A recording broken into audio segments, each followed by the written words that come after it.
TJ Miller in studio. Brea Improv. Nice to be back. Tonight through Sunday, and we'll talk about his new movie coming out as well. Of course, Deadpool, Cloverfield, Crashing, Silicon Valley. So many great projects. Good to see you again, my friend. Very fortunate. Good to see you guys also. And I might want to jump right into it because you just did the cooking section. Mm-hmm. So comics are selling merch on the road, and I was selling this sort of fake hip-hop, pop, folk album that I did a long time ago. And as a CD, which I thought was really funny because I would say on stage, and I don't know how you would play this. I have no idea who still has a CD player. But I kind of, I tired of that. And so I thought, what would be really funny to sell? And then I realized that I had become friends through this weird voiceover thing that I did with Doug Lynn and his family, the Lynns, who live in central Indiana, and they have a hot sauce company called the Scoville Brothers. Mm-hmm. And so I collaborated with him for a year and came up with my proprietary hot sauce. Oh my God. Is that where the Scoville scale comes from, or is that a different thing? No. They named it after the Scoville scale. And so we've got the Extreme Gangster Heat. We've got TJ's Choice Chipotle. Wow. We have a diet hot sauce over there, which is the same as the Chipotle because no hot sauces have any calories at all. And then we have the fucking intense ghost pepper type shit with me on the label saying fuck shit, yeah. And that's not something I can say on most radio programs. Yeah. It's hard to promote. It is hard to promote. So yeah, if you guys want to throw a little bit of this on, there's more. I can always give you seconds. Yeah, I would love to. So it was fun because I worked with them and I really liked what they were doing with Chipotle, but I wanted it to be a little hotter because I feel like Chipotle sauce isn't ever really hot enough. It's just Yeah, smoky. it's just a Yeah, taste. it's just more of a smoky thing. It's just like a sauce. And then I wanted something that was sort of in between, so we worked on finding something that was like if Tabasco gave a shit anymore, you know? yeah. And so that's the Extreme Gangster Heat. And then the fucking intense ghost pepper type shit is just, that's for the people who that's what they're about. But my feeling with that was, because I love hot sauce. I'm very, very passionate about it. And I felt like sauces, and you did hot ones, right? Yeah. And so I did hot ones, and I felt like the last 4 hot sauces were just to be hot. That's it. It didn't matter what the flavor was. I actually like their hot sauce. But so I wanted to do a ghost pepper sauce that was really hot, but had some flavor to it, and that you could use sparingly and have a lot of heat but still get the flavor. And then if you want to just go fucking crazy and burn the inside of your body, then you can really slather it on. So I wanted to kind of do it's something for everyone, and that's nice at the show because what I do is after the show, just with the VIP people, I actually will say, let's find out your flavor profile, and I'll recommend what the best hot sauce would be. My thing is, let me sign your titties. But that's, I guess that's different. It's just That's different your things. flavor It's a profile. I take a Polaroid, but I take them just of the tits. You know what I mean? What? How did you do on Hot Ones, and when did you find it uncomfortable? It was a while ago, but I got all the way through. I got to the end, but I was standing up and sweating and needing to walk around. I mean, it was pretty intense because those last couple are just hot, you know. And by the last one, you can't even feel your mouth. You don't have, pardon the pun, intestinal fortitude like DJ Khaled. Oh, yeah. He gave up really quickly, bailed. right? Hey, bro, But he didn't quit. This is dangerous. Here's another one. Yeah. Here's another one. He said, for all my fans out there, just because you give up doesn't mean you quit. Quietly, my favorite part of that whole exchange Another one. is when Not another one. is No when more. The host said, he's like, DJ, he's such a pompous ass. He's like, are you eating what I'm eating? It's like, yeah, Sean Evans. Sean Evans like, yeah, we're eating the same thing. And he's like, you are? And Sean's like, you want to switch plates? And DJ Khaled's like, yeah, okay, yeah, I do. Like, what a pompous asshole. Also, What- like Trying the to trick poisoning me. scene from Princess Bride. Right. Right. Yes. The He's iodine like, I powder. don't believe that. Switch them so I know. Right. And then he didn't even get through them. I really liked that Louisiana style. That one right there, the pain is good. That one's good, has good flavor. But yeah, I made it all the way through, and they were joking that DJ Khaled didn't. But my favorite one somebody who But he gets didn't through all quit. of them. He didn't quit. He just wasn't able to complete the task, but he Right. didn't quit. No, walked he away. chose to He not walked away. complete the task. Wait, I want to try. What one do I? What do you want to Chipotle, recommend? Chipotle? Yeah, which I one do you think- want me to try first? I mean, one's let's DJ's go choice. in order of heat. So start with the Chipotle and tell me what you think. And if you guys have a little bit of food, I would love to Yeah, I'm gonna pour some get on into it there. also. They can grab some People more. get angry when I eat into the mic, And, so I'll work this out. Yeah, got you don't nails have to now. use Do you want that help? much. And here, yeah, I'll open this one. Give it to the guy with the my brain favorite Hot Ones Shame. guest. My favorite Hot Ones guest, who made it all the way through, is Neil deGrasse Tyson. Did you see that one? Oh, did we see that one? Oh my god! I don't know. I Like feel a- like black like a folk have a boss. cultural advantage. There was something. I You're think too white. I think You should be graded on I a think curve. I think astrophysicists have some sort of propensity for it because he just did the whole interview talking about the universe, and only with one of them did he sort of touch his upper yeah. lip Dab with it. himself. That's it. And the whole rest of the time he just is even keeled. It's pretty amazing. How did you feel the next day on the way out? You know, people are like, yeah, but then what happens the next morning when you're on the pot? Like, The how'd fire that hole. work? I was Right. okay. I Yeah. mean, I like hot sauce and I eat a lot of it. So Oh, okay. that was Let me give that one to Adam. yeah. And this is the intense. So go easy on that one. Otherwise, you're gonna have a try the tough first rest one of the here. program. The program. Did you have an automobile-related topic to bring up or challenge as so, well? do you have a 2017 Ford GT? No, I do not. Okay, my father and I do. Okay. And so we did the whole rigmarole where we very good. applied for the car. Right. And yeah, see it. Adam likes it. You can find it on my website if you want to order it to come right to your house. Yeah, very smoky, but got some zest to it. Got a and little strong. bit to it, Yeah. a little bit of kick. All right, And- first off, hold on. Let me hate my dad more than I already do. Okay. There's You and always your dad. time. Me and my fucking Always dad time. wouldn't go in on a hamster cage. I can't fucking imagine going in with my dad on a 2000 Ford GT. And yes, you must put together a little manifesto on why Yeah. it is you deserve to own that and car. it has to include video. I mean, it was that involved, and I got some people to do. Because here's the thing, I've never really hated my dad, but I've come up short on a lot of things in his book. Oh. So I don't, he always wanted me to be a better athlete than I was. The only thing we really connected on was film. Was like watching movies all the time. He showed me the Thin What- Man series, every what James Bond business movie, every was Woody your Allen movie. father in? He says he's a recovering litigator, but he was a lawyer and then is now an expert witness. So the law, he's a lawyer. And where do you guys hail from? Denver, Colorado. Oh, okay. So, did your dad had thoughts about what you were going to do after high school? Yeah, I think he also wondered if maybe. Thank you. I think he wondered if maybe I'll take the diet one. If you guys have got it. But like he didn't have. Oh, sorry, He didn't not that dream one. of you Get there. starring in a live-action Yogi Bear. Yeah, I think no. I do not think that he dreamed that.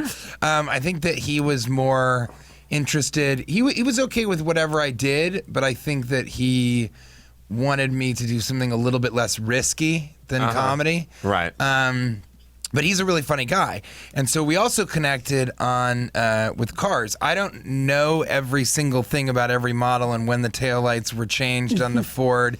They're this different from the 57 to the 58. Yeah. But I did love racing, and so he took me to Bondurant School of Racing, which I don't know if you've done that, but it is real fun. I did a racing school 4 years in a row, I think maybe 5. Really? I can't remember, but yeah, I've done a lot. I've done racing schools. Yeah, I've done there's a lot of Skip racing. Barber. There's a bunch of different Yeah. ones. And so he took me to Bondurant really early on when I was 16 or 17.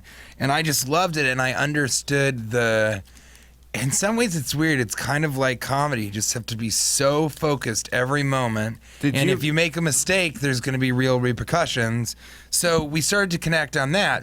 And he But got an 05 GT. He took you from Denver to Phoenix? Yeah. Okay, now I hate my dad And- more because you guys boarded an airplane to You go to a crossed state driving lines. school together when you were in high school. Man Okay. act. So it was so great, and such a good experience, and I understood it so much that he started taking me on these fall foliage tours because he was part of the Porsche Club and he was a part of the God, Adam's gonna kill himself. Ferrari Club. Dad, you never had. But he was always interested, and he was really smart. I think I'm a little like this with watches, but he was really smart about buying a car that he could flip. Like he had a Porsche 911 Turbo S, and so that he ended up using to buy the 2017 Ford GT, but he got an 05 GT, and he always drives these cars. He doesn't have a garage where he keeps them saying he's got one or two cars that he really likes to drive, and that was part of the application. So in the 2017 Ford GT application, you had to prove that you drove the cars. You didn't just garage them. You had to prove that you did use them for charity work, which we did every fall foliage tour. We'd go to small towns and do kind of auction stuff, and we'll drive you around in the mountains. And so we raised money for a lot of places in Colorado. And then you had to have, you had to do a video for why it was important to you. And I had some friends in Denver help edit something together for him, showing all those things. But then you also needed a social media following. And my father doesn't even have a website. Finally, my son can help me out. So he said, well, is there any way that you can, if we can co-apply or something like that, or you apply? And I actually, one of my agents, a great guy, this guy, Christian Carino, he's really good friends with somebody at Ford. And I was able to have a conversation on the phone with that person and sort of lay out an even more this was such an important moment for me to say, this is why I have felt like I live in my father's shadow at times. This is how rarely we connected, but we do connect on. And you had to be a Ford family. I learned to drive in a Ford Explorer. The first car that I bought was a Ford Focus. He had this Ford GT 2005. So we actually were a Ford family. And I said, so this would be the most important thing that I could do for my father. And he said, look, I'm not involved in it, but I'll put in a good word. And when the application, we waited, and we both applied, and he was rejected, and I got the car, and so he paid for it, and now both our names are on the title. But it's been 2 years, because I think you guys followed the John Cena stuff. Sure. We got the 36th car off the line. And so we were 36 in line to be able to sell the car, and now they've doubled in value, tripled in value, so they've almost become too expensive to drive. And so we're going to sell it. And Adam, I think you should be the first person to have an opportunity first refusal. to buy it. The opportunity. Well, it's an opportunity. To acquire it. It's previously owned. A couple things. First Lightly off, used. the 24-Hour War, my documentary about Ford versus Ferrari at Le Mans out on Netflix today. So you gotta people see that, want to check that out. There's the Christian Bale film that's coming out also, so more people are aware of that. Yours is better, I'm sure. I'm trying to think now. I'd like to drill down on this. Like, first off, fish. the big deal for these cars is sort of color combos. What did you get in a heritage color? Did you get it in we Wimbledon? didn't get exactly whatever. the heritage, but here's what we have: an 05 with the white and the blue racing stripe. That's American racing, Shelby, and Ford. Then the 2017 is blue with white stripes, so they're inverse twins. And now, what I know about this market is they stickered for anywhere between like $550 and maybe you could get them up to like $675 or something like that. I mean, its base price was $400,000. Oh, was it $400,000? Yeah. But what'd you guys get it up to? And then we got it up to, it was more than $500,000. Okay. But it's now worth more than twice that. Yeah, so now there've been a couple that have changed hands. Adam already bought John Cena's. So maybe you...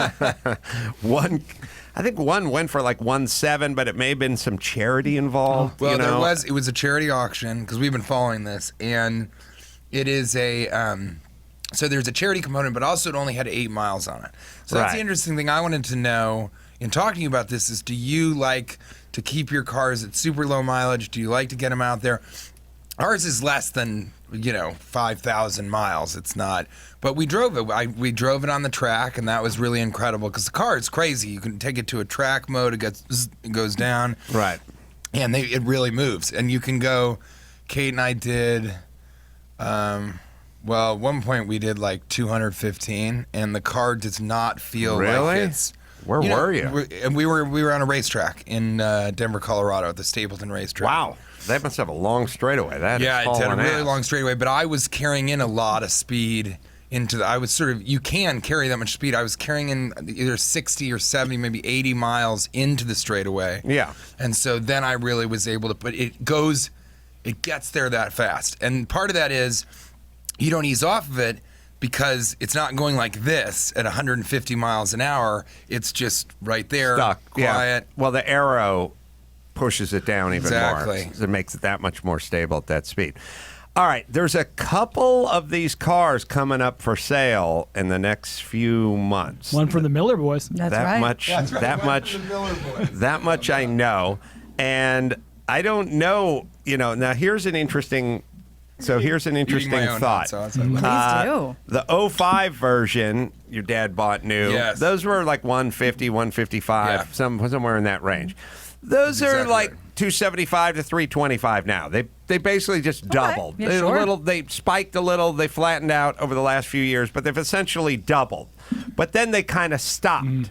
And Yeah. so the 05s, they got up to double or close to double, fairly consistently. But for the last 4 or 5 years, they've just been kind of flat. So the question on something like this is, obviously you buy it from Ford and you buy it for $550, awesome. You sell it for 1.2, good for you. Great. But then the person who buys it from 1.2, does it go Where do to you go from 2.4 there? or do we stay at 1.2 for a while? Because your dad's 05 has been around 3 for a few I think years. it's probably going to stay. The other thing that he said was, the more you drive it, the less it's going to lose value.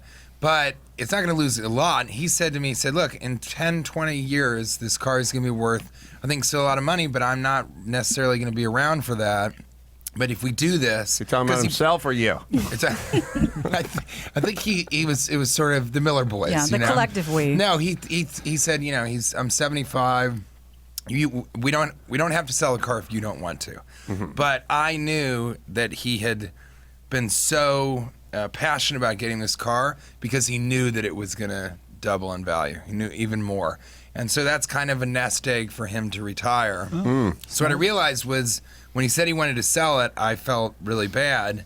But then when he explained it more, I felt like maybe it wasn't the car that I needed to get him, but the ability to flip this car and then kind of make his way peacefully into retirement. So if you'll buy it, I'll tell you what, I'll love your dad. You know what I mean? Well, my dad's already living in the shadow of your dad. So, Just by virtue of this conversation. yes, by virtue of the conversation. I think the thing that I would do if I could, and there were these two cars, I would get, I'm not in a financial position to do this, but I would get the 05 and the 2017 because they're kind of twins. Yeah. It's like a It's like salt vertical and wine, it's pepper. like a vertical wine tasting. You Yeah. look different years to compare. Right. Yeah, Well, and the 05 is really fun to drive. It's almost more fun because it's more muscle than race car. a little more visceral. Yeah, totally.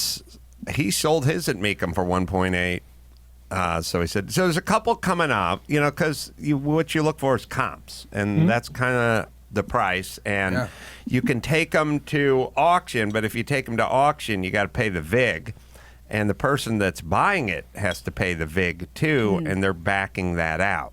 Right. So if you say this car is worth $1.5 million and you're paying a 10% premium as a bidder, when you get to 135, you stop because Yeah, you you add that will in. add it in and you'll get to Right, you're going to end up paying. you'll get to 1.5. So Don't you you worry. as the person who's selling the car that's worth 1.5 gets 135 because the person stopped because If there's it's an an element auction. of that. If it's an auction. We have a representative who's going to take 5%, but not from you, from us. Right. It's a finder's fee for finding the person that's buying it. But first refusal from you.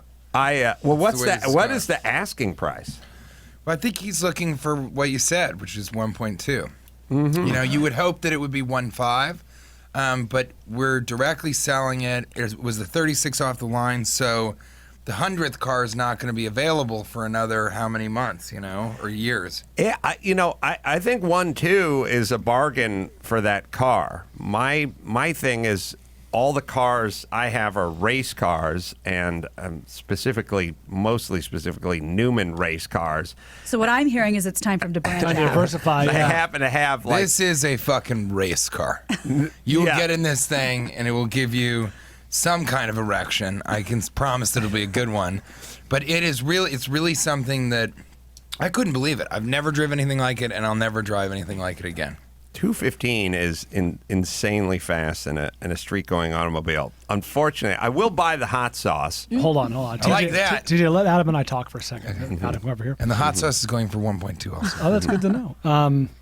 TJ wants to move this car.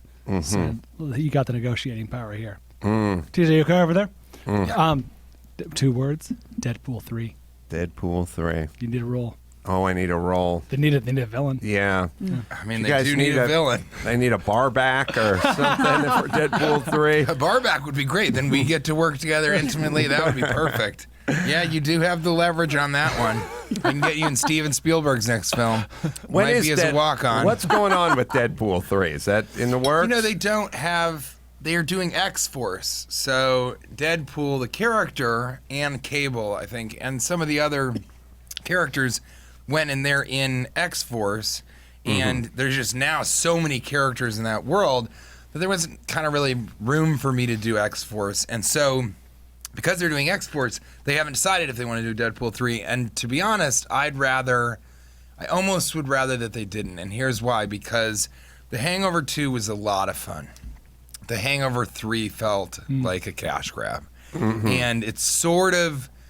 Actually, Seinfeld was talking in Between Two Ferns. He was joking about this, which is, do you think that The Hangover 3 kind of ruined that franchise? That you had this movie that was one of the funniest movies of all time, but then when you did 2 and 3, it kind of became, there's no Caddyshack 3, Right. sort of his point. And I think Deadpool 2 we knocked it out of the park. I Yes. really think it ended up being great. It's a fun movie. And I was worried about that. So what if Deadpool 3 is... Doesn't live up. Yeah, and then you just kind of look at the whole thing, and that's the one, because I remember The Hangover, and I love that movie, but I also remember Hangover 3, and that was not a good movie, in my opinion. Yeah, and it's one of those things. It's kind of sometimes like when an athlete hangs on too long, and you just know them from the last couple of seasons where they weren't good, and that's kind of your memory of them in What if a way. Deadpool 3 is Michael Jordan playing baseball? That's right. God, Could yeah. very well be. The Wizards. Yes, Yeah. sorry. That's what I was going to say. But I also I've been very fortunate now because people love these franchises. I mean, I hear that a lot. What's going on with Deadpool 3? We want more Deadpool. And so I think they should be given that for sure. So I love being a part of those types of things, those franchises. But I'm much more interested in doing original properties, which is what Underwater is, the film Sure. that Chris and Stewart and I did that's coming out January 10th. And that's a thriller. I don't care about my acting. I don't want to tell people I'm also a dramatic actor. I can do drama. That's not important, but I do like being the funny character in a different type of film, like Ready Player One, which was sort of an epic Steven Spielberg blockbuster. So Underwater and projects like that, I get really excited about. Of course, if they want me to do Deadpool 3, I'm going to. I'm under contract. I'm going to flip the script, and I don't know why that made me think, but years ago when I was doing Dancing with the Stars, and we're sitting in a limousine, and there's 2 separate limos, and we're taking them to Oprah's studio to unveil the cast of Dancing with the Stars, and I was sitting in one. And That was back when it was not what it is now. By the that's way. right. It was very cool. It was new. It was very Hangover it was a 1. little embarrassing, but not. It was very Hangover Yeah, 1 it was. at that In point. its So prime. we're driving there, and I made this joke. Well, I said, everyone's like, who's going to win? Who's going to win this thing? And I was like, Christy Yamaguchi's going to win this. She was in the other limo. I was like, she's going to win? Of course she's going to win. She's an Olympic caliber ice dancer. Who wouldn't? Why wouldn't She's a natural she athlete. It's a win little bit this? easier to dance on the Right. floor than on ice, so I Yeah. think she'll end up doing well. And they said, and then people chimed in. They're like, well, she's used to dancing on ice. This is hardwood. I said, it's like, I said, it's like Exactly. saying you can juggle on carpet, but you could do it on a unicycle, but could you juggle on carpet? Yeah, It's like, right. yes, yes. If I could juggle on a unicycle, I could definitely do it on a carpet. I would be better. that's So I exactly said, right. Christy Yamaguchi's going to win this bitch. And then I said, but there's one shot. We got one shot here, people. And everyone like leaned in, and I said, she's Japanese, and those people are notoriously lazy. And everyone looked at me like for a second, like, what the fuck? And then they all laughed. And I said, you're all racist for laughing. But You've driven TJ to tears. she beat the shit out of everybody. She was the only one I've ever seen who was actually better than her. She was better than her partner Yeah. was. She was like, get it together. So I knew that was going on. I mean, you're talking about juggling also. At the Brea show, you'll see what I'm doing now, because I've been touring for 2 years, and I've done every single weekend except for the last month and a half. I went to. It's hot, isn't it? It's TJ, hot. yeah, he's driven to tears with this whole conversation. I'm loving it. The hot sauce is excellent, by the way. Yeah, I'm gonna Thank get a you little so much. I'm going to put on a And little I'll- air for TJ. I had a thought that I needed to that I It's a will little finish hotter. when you're done. What I just Well- want to I screwed up my thought, which is TJ's doing dramatic acting and underwater. I saw an extended trailer of it. It looks great. I love it. Looks great, Anything right? at It's sea. gonna be The great. effects are amazing. It's shot amazingly. And they always do this thing. It's like, well, he's a comedic guy, but can he do the dramatic stuff? You know what? It should be asked the other way around. Right. It should All be. the comedic guys can do the dramatic stuff. It's easy for them. Ray Romano slides right into the dramatic Yeah, that's stuff. No true. problemo. Jim Carrey. And because it's harder. The real question is can the dramatic guys do the comedy, not the other way around? How many? Oh, so how They many never do times that, have we and been? they can't really. And how many Like times Vin have we been Diesel does the pacifier, and it's Right, like that's- this doesn't quite fit. You How know? many times have we been surprised? They're like, oh, that comedic actor did so great in that dramatic role, and yet we're never surprised. We're never expressed the same surprise when the dramatic actor bombs in the comedic Well, role. that's the Charlie Chaplin quote from how many millions of years ago? Anyone can make them cry. It takes a genius to make them laugh. And yet we've ignored that for how many decades? Right. So sorry, I had to taste the sriracha there. But Underwater's the name of that movie. That's January 10th, and of course, Yeah, we're excited about it. It's going to be great. And I've also, because I've been touring every single weekend for basically 2 years, I took a break to go. Kate, my wife, is a sort of amazing installation artist and internationally known. And so she did a festival in France. So I went there, and that was weird because I know you've taken breaks from doing stand-up, but 5 weeks is the longest amount of time I've ever gone without performing. And I did do one show in Paris, and that was really successful, but I had to slow down my timing because they don't speak, they understand English more than they speak it. But it was really funny. I was kind of having to make the jokes like this, and I was also acting things out. It was really weird. I was like, do you ever wake up? Like, wake up? And you kind on a of... pillow. So that Or didn't some feel are like a so. real... That didn't feel like a real, show, really. But outside of that, I've been kind of doing every weekend, and that's sort of fun to talk about underwater. And when I do media for stand-up, I get to say to people, like, this is going to be a different type of film. That's something that I think is really fun because people are kind of like, well, what is the next film project? What's the next? But what I wanted to ask you, what's the longest you've gone without doing stand-up? Because you're doing a lot more now. I just did the Tumbler Brewing Company, and you had done something there. Yeah. 25 years. I'd gone long, many years. I'd never gone any time period without talking on the radio for 2 hours a night or 4 hours a morning or whatever. So I was like a guy who was going to the gym but not playing a sport. I was like in shape for thinking and talking, but I wasn't in You weren't hitting stand-up. three-pointers, I wasn't right. like stand-up shape. I was just always kind of lean and mean because I always just had a job where there was no commercials, or there's a couple commercials, but there was no songs or breaks or anything. It was just like talk. And then this year, and then I did a lot of colleges with Dr. Drew back in the day, but that wasn't really stand-up, but it started to kind of turn into a little bit of a stand-up thing. And then I started going out on my own, but that was sort of like a one-man show. And then this year, I really started just focusing on like straight stand-up. So my New Year's resolution was to just go out and do stand-up. Yeah, which I think is great because people want to see you do that medium of comedy also. I guess then the question should have been, what's the longest you've gone without being on the radio? or in front of a microphone in this sort of 14 minutes? 14 minutes. I went from Yeah, he keeps doing this after the before show I ends. started. He most definitely does. So I got into it on Kevin and Bean, 25 years ago. It was like once a week, twice a week, all that kind of stuff. But since I got my first job on Loveline, I guess that would have been 96, 95, 96, somewhere in there. Since I got that first job. I mean, a week or two of vacation, you know what I mean? It's probably the longest stretch. Yeah, that went straight through to doing mornings. There was a little hiatus between that and morning starting. I do remember that. I don't know if it was 4 weeks or 5 weeks It or was 3 something weeks like or that, something. yeah. It wasn't. Because I remember when you sort of were leaving, I guess maybe it was CBS radio, but when you were leaving sort of terrestrial, you went right into the podcast. Like, you were one of the first people that said, I'm done here, but I am now going to, on Monday, be right here doing the same thing, but in a completely different medium. My thought on it at the time, since podcasting, there was no business model or anything. I wasn't thinking about it. I had realized through being a real fan of radio and talk radio, and that I felt like I used talk radio as like my comfort animal, my support dog. When I work construction, what I didn't know is that I was a talker and a listener, and I wanted to exchange ideas, and I'd get these lonely jobs where it's like they'd go, there's your scraper, there's the tile, goes, and then the guy just like leave and just spend the whole day like scraping a tile floor. And I'd start kind of climbing the walls because I was like, I want to talk, I want to hear ideas, right.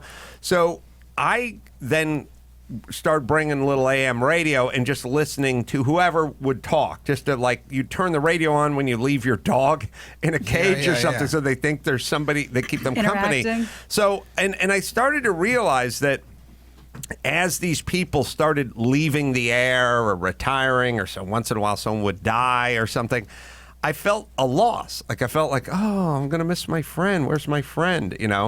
And so my thought was... My friend. Hey, my friend, David Viscott, the psychologist on KBC I'd listen to. I'd listen to Dr. Ruth. I'd listen to the Bible Answer Man. I'd listen to anybody who was on the radio. And so I just said to everyone on Friday, when I signed off, I said, most of you are not going to hear me broadcast anymore. But for those of you who don't want to break this connection, and I feel like it is a loss, and I've been on the losing end of that a few times. Like, for those of you who feel that way, you may hear me for an hour a day or whatever it is. I will still be there. You have to go to your computer, put it on your whatever. But I shall be there for those who want the sound of my voice. It was 2009. You would explain to people how to, here's how you find me. Right. So that was really the lofty goal, that we just kept this connection for the small group that may want to go there with me. But that is so fascinating to me, because it was both brilliant in terms of its prescience about the future of podcasting and of hearing radio from a different medium. But the impetus behind it was exactly what you just said, was this is because I felt lost when somebody doesn't do this, and so I don't want you guys to feel that, so I'll be here even if you're not, but for those of you that want to come. And that was a big part of leaving Silicon Valley, was I just felt like I was doing a season of television, and it was great and people loved it, but what I felt a loss of was that live connection of doing stand-up, and the audience is right there. And what I talk about in my show now a lot is, I wanted to do this. I had done a lot of great work on Silicon Valley, people say, and I was really lucky to work with Mike Judge and Clay Tarver and Jamie Babbitt, who I just did a movie with. And so, I learned so much there, but I really, really, really, really love being in front of an audience. And I say to them, we're sharing a singular experience. I will never perform this. No one else will ever see this exact show, and I will never perform for this exact audience. So this is a singular experience with just us. And I say, not with me, not with you guys, with us. And people really appreciate that, and it makes them think, live entertainment is better than sitting in front of a screen and binge watching, because streaming is kind of a drug. People, and I think people binge watch something and they have a new feeling they never had, which is you finish binge watching something and you have this sense of accomplishment, but you also know that you've kind of wasted your life. Yeah, and you're in withdrawals again. Yeah, and so you kind of end it and you're like, I could have learned another language, you know? And you watch one episode and then another, and then another, and then another, and then you finish the season, you're upset for 7 months. Exactly. So I felt like streaming was headed in a direction where people were going to get screen fatigue, which I think they have a little bit, and podcasting has now exploded. And because, people love radio. I think that it's the same reason you loved it. And I think stand-up and live entertainment in general, I know this, that music and comedy and all those things, that's all gone up. I'm seeing my numbers go up and up and up because I think people can feel that. They're like, I want to go see the thing. Well, tell me how you would answer this question. So, Yes, it's a great hot sauce. It's reasonably priced. I think find it on my I think website. a lot of I think what people say to me, oh, you do a podcast or you make a doc or you're in a doc or you write a book or you do a movie or something. What do you want to do? Like, first I was like, what do you want to, what do you really want to do? And I go, I just want to take my idea and I want to put it in your head. So I don't really care if it's on stage or through a microphone or in a documentary. I just want to take my idea and convey it to you. Yeah. And I don't know if you have a general feeling about that I heard that yourself. all the time. That's in every single interview that I do on radio all the time, morning television, whatever. It's, you do film, you do television, you do voiceover and children's animation, and you do stand-up comedy. Which of those is your favorite? Which is the one that you really care about? Question, it's a very dumb question, and I would always answer, for me, it's all just different media. It's all comedy. It's all I care about is that I'm making you laugh in whatever medium that can reach you. That's great. A film's amazing because hundreds of millions of people see it. If I do a commercial and it's funny, then that's 30 seconds where you're laughing. If I do my podcast, Cashing In with TJ Miller, that podcast it's like sort of has a really strong cult following. So I like making you laugh. But that is actually something. So 2 things on that. I have found that my podcast, people are because I'm talking about me and my life and Kate, and Cash Levy is talking about his wife and his kids. People really connect to that because they know you better. You've become their friend, right? Right. And so we say we have 12 and a half listeners, but the army of listeners call themselves the 12 and a half, and they'll show up to the shows, and they're really excited about it. And I think that I sort of do that, or a version of that, with stand-up. I'm there for an hour. I'm going to talk about me, but I'm going to talk about things that I think are funny. I'm going to juggle. I'm going to do terrible ventriloquism. I'm going to do all those things, but you're really going to get to know me more than when I play a character. So I have found that actually for me right now, stand-up is really interesting, and I think it's my favorite thing. But also remember, I was acting in Hollywood, doing very little stand-up, as much as I could constantly. I was doing acting for 10 years. And now finally I'm doing just stand-up. And I was doing stand-up during Silicon Valley. We would finish working. It was a 14-hour day. The other guys would go home. They'd get ready for the next day. They'd read the scripts for the table read. I would just go do stand-up. And I would do not one show, but I'd do 2 shows. So I'd be out until 1 in the morning doing shows and then come back and have a 5 a.m. call. So I was still really focused on the stand-up, but I wasn't able to give it as much attention as I can now. So now I'm seeing the level that I can take it to, because you tour for every weekend for a year, you really see a different kind of tightness to the stand-up. And so I like that. I also like that there's no one in between me and the audience. I can just, and I think that's the same here. Yeah. There's production. You guys produce the show, but you can say whatever the fuck you want. Well, and that's the same with stand-up. I feel like stand-up, it feels like everyone, like in a world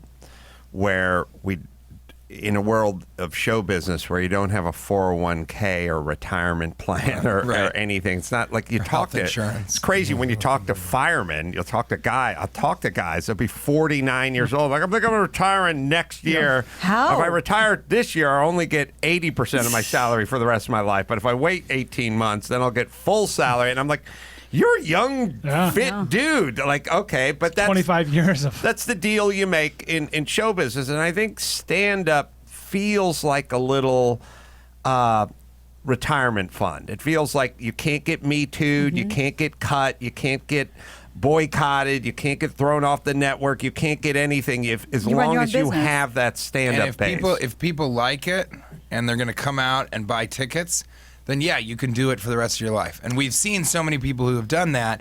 And that's another thing that I think feels really good is when you're doing a film or television or an advertisement, you're an employee. That's not a bad thing. You have the responsibilities of an employee. You have a boss, so you can go home and be like, I had such a tough day. My boss is a real... And you can live that life. But stand-up, just like you said, it's your own business. You're the CEO. You're the accountant. You're you're in charge of IT. You're all of it. And if you can do that and people want to see it, yeah, it is. You know, I don't know retirement fund, but I think like it's almost a pension where you can count on it every weekend. And that's a nice thing too. That changes your mentality, I think, in your life also. Yeah, The difference between being an employee and a boss. I just heard Tim Allen just say, with stand-up, it's the people, money, and me. That's it. That's all it is. All right,